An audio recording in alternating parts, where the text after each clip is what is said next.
بسم الله الرحمن الرحيم. عن عقبة بن الحارث رضي الله تعالى عنه قال: صلى أبو بكر العصر ثم خرج يمشي فرأى الحسن يلعب مع الصبيان فحمله على عاتقه وقال: بأبي شبيه بالنبي لا شبيه بعلي وعلي يضحك. رواہ البخاری۔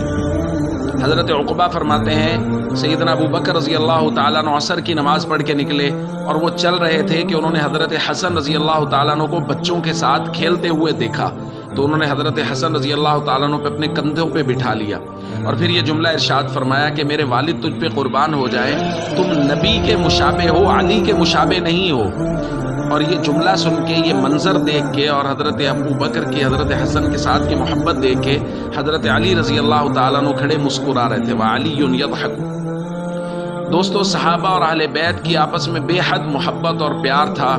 بلکہ میں یوں کہوں تو بالکل غلط نہیں